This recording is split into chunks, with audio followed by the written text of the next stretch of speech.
I just got an email. Right. Oh shit. Feels like. Ooh.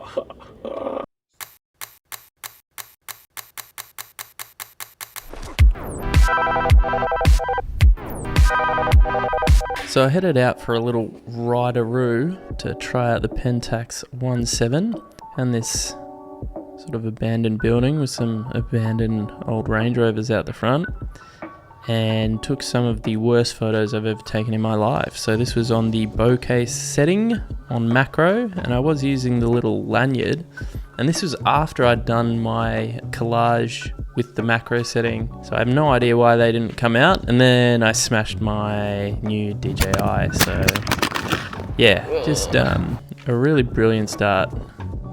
So this is what I looked like before I left, and this is what I looked like about 5 minutes into the day. So a few lens flares coming up. Now this one was set on P and on the mountain setting, so 3 meters plus infinity, whatever it is.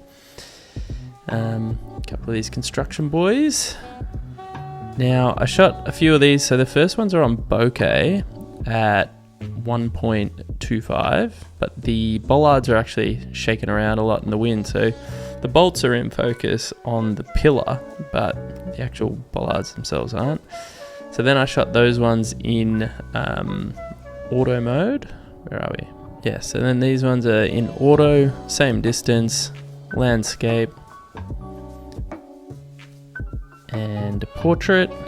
And then I flicked over to the P setting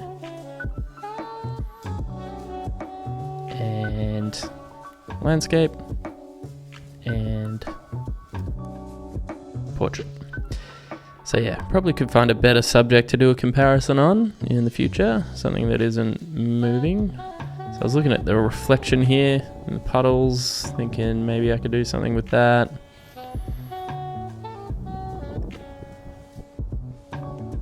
Maybe this abandoned bike. And I spotted this guy sitting by the water. These holes in the fences, like these fishermen down there, they'll just snip into anything. It's sick. You can really explore all the way down the water there. So yeah, a little bit of street photography with the Pentax 1.7. Then I saw this boat coming, so these are all just on auto because I figured, don't want to think about settings. I'm just cruising around on the bike trying to hit moving targets that are more than 1.2 meters away, so go full auto and let the camera do the work.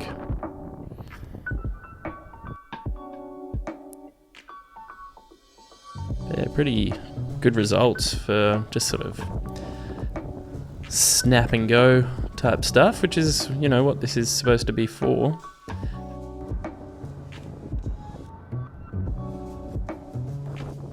And I figured I'd try and get this big power line here. Again, moved it over to, I think I did an auto and a P mode on the mountains.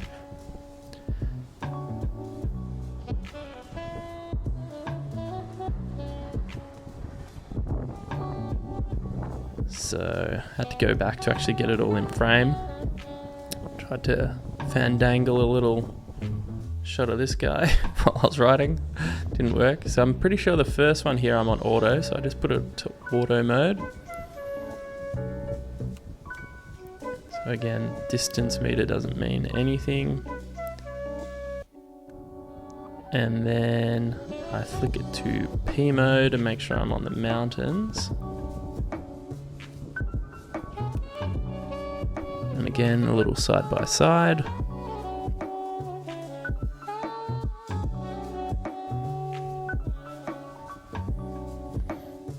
Now this fence, I really like this chain link fence.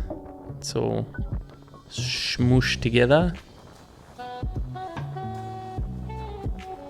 So I was loving the bokeh mode on this day. Really good thing to hit it with the bokeh because, yeah, the way all of the chain falls away and it sort of zigzags, so you get all the bokeh down the back in two different directions. And of course the light hitting it and the shadows and everything, it's yeah, it looks pretty cool. And of course a few out of focus ones, and you're just flinging through 72 images.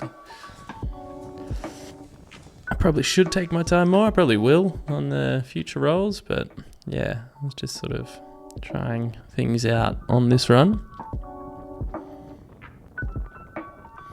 So yeah, these are all shot bokeh mode on macro.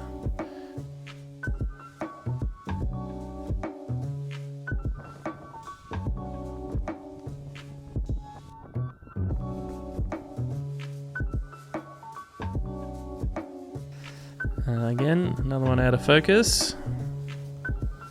Then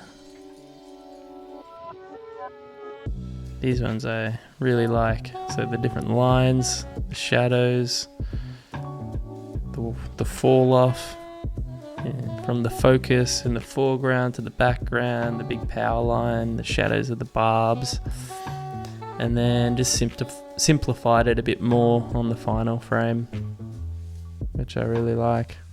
And again, the quality on these half frame, if you go to a good lab and get a good scan, like, it's pretty amazing what you can pull out. Like when I was first shooting film and I was going to, you know, this big box retailer here in Australia called, I think it was Big W in the city, or it was Kmart. And I was getting these horrible scans for so long that were like 800 kilobytes. And now these half frame scans I'm getting are like 2 megabytes. And yeah, the quality is just amazing. Quickly loaded up another one. Missed filming this guy because he just sort of popped out of nowhere. But yeah, got this photo of another guy down the end of the water here. Again, just shooting on auto. Cool little camera. Love the reflections in the Yarra.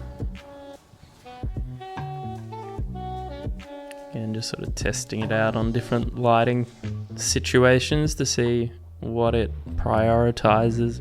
And then me and my wife went down to the train station and took some photos and went in the city.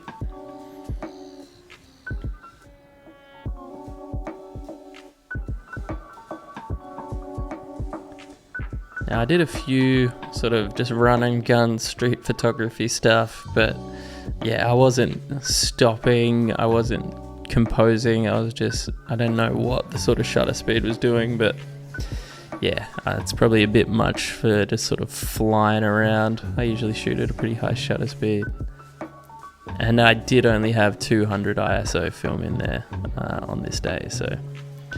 Now this restaurant, the lighting, like the video footage makes it look like it's really bright, but it was actually super dim in there, as you can tell from, again, the ISO 200 photos I've been taking. And again, using the bokeh because, again, I just really like this lens and I like the bokeh, so trying to make it work, but I think the light was just too low and it just made all of the photos out of focus. So I don't know, like I've had a couple of issues, and it might have actually been that my hat is covering the light sensor in there. I'm just having a look at the footage. I don't know, my hat sort of covers the area that would pick up on how much light is coming in, maybe? I have no idea. But yeah, this is my food blogger era. Took a flash photo too. You can see that the juice in the foreground is actually in focus. Again, and this one as well. So the non-flash one, everything's out of focus, but in flash, you can see that the bowls right at the front there, at the bottom of the frame, are actually in focus. Then this lady sat down in this patch of sunlight out the front. So I snapped a couple of photos of her on P and infinity. And then she pulled out a beer from her bag and got that one, which I'm pretty happy with.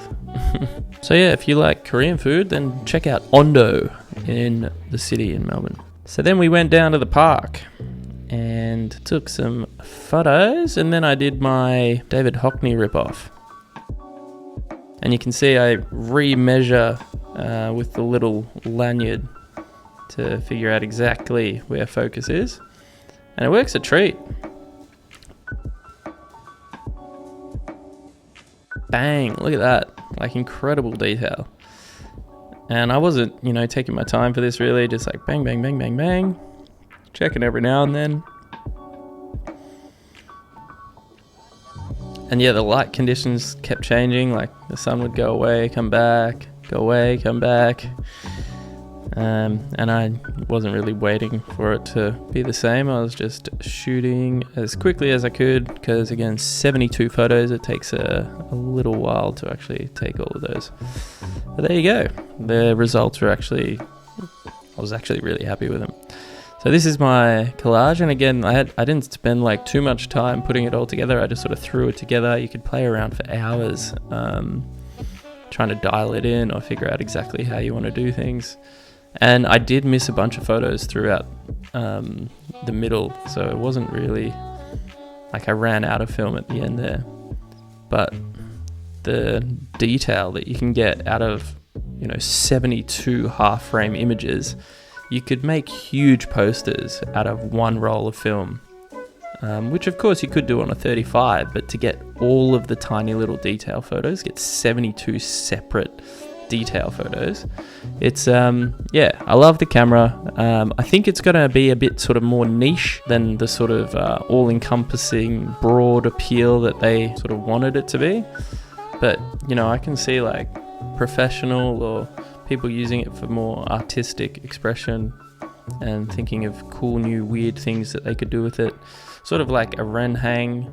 You could make awesome photo books with a half frame. Like, you couldn't print huge posters of a half frame 35mm, but you could print them decently big. So love the camera. There's a lot wrong with it, but I love the camera. That's it.